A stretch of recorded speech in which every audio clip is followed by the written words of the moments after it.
Europe 1. Il est 7h55, Maxime Switek.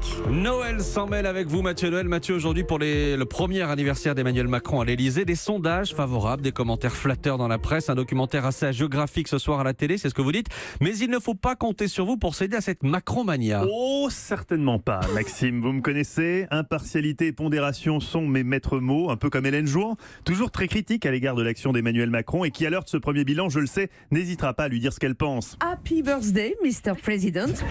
Et oui, mon petit Switek, c'est violent, mais c'est ça le journalisme. Porter la plume dans la plaie. C'est pourquoi je diviserai aujourd'hui ma chronique en 3 parties. Grand 1, Emmanuel Macron, derrière le succès des réformes et la baisse du chômage, les secrets du magicien du Touquet, que le monde entier nous envie et surkiffe. Grand 2, bilan critique de l'action présidentielle. Petit A, les grandes réussites. Petit B, les super grandes réussites. Et enfin, grand 3, le porte-parole de l'Elysée, Bruno Roger-Petit, a-t-il vraiment comparé Emmanuel Macron à un roi guérissant les pauvres en les touchant? Ou bien le cannabis a été légalisé en France et on m'a pas prévenu? On va peut-être commencer par là d'ailleurs, parce que ça fait longtemps maintenant qu'on se demande à quoi tourne Bruno Roger-Petit. La drogue. Bien sûr, Excel, mais laquelle? Laquelle? On commence à y voir plus clair puisque le JDD dévoilait hier un rapport du think tank Génération Libre, rapport qui prône la légalisation du cannabis et qui a donc visiblement lancé les premières expérimentations.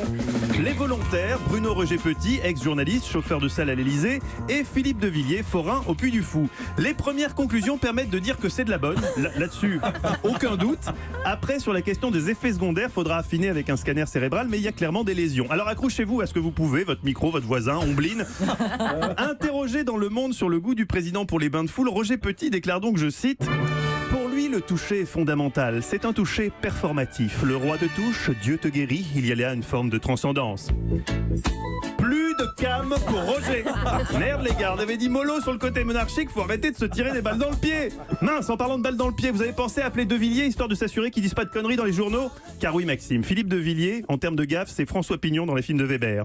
Il veut être gentil, mais c'est souvent contre-productif. Et ce matin dans l'IB, alors que tout le staff de communication de l'Elysée essaye de repositionner Macron plus à gauche, de casser l'image de président des riches, le vicomte Pignon, un ami qui vous veut du bien, déclare carrément sans embâge: Macron a compris qu'il fallait restaurer la fonction présidentielle et que par conséquent, il lui fallait habiter le corps des rois. On y retourne. Ouais, passe le chichon, Philou, on va se faire un gros bang, tu vas voir. Ça va faire son et lumière comme au Puy du Fou.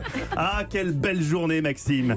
Par la grâce de notre bon sire Emmanuel Ier, le soleil brille sur toute la France, du comté d'Anjou au duché d'Aquitaine. Alors tâchez, jeune Switek, d'être à la hauteur de la tâche qui vous est confiée. Remplacez sa seigneurie Cohen. Sachez notamment que le maître des lieux est très à cheval sur les liaisons. Vous veillerez donc à toutes les respecter, même les plus ridicules. Merci de nous suivre dans Europe Matin. Eh oui, chers auditeurs, merci d'écouter Europe Matin. Merci à Mathieu Noël. Mathieu, rien ne s'oppose à midi, il n'y a pas de liaison à faire là-dedans. Pas de liaison, tout est simple, comme dans toutes mes émissions. Et aujourd'hui, un invité exceptionnel. Déjà, c'est exceptionnel qu'on ait un invité. C'est On a vrai rarement, c'est Alain Chamfort, qu'on Ah adore oui. pour son nouvel album qui est magnifique. Avec les micro-sillons. Avec la magnifique Cette chanson. chanson est Les magnifique. micro-sillons. On Tout est à fait. d'accord. À Je la tout chante à l'heure. peut-être en duo avec lui. Ah bah oui. Non, ça va faire fuir les gens. Non, il la chantera tout seul. Europe 1.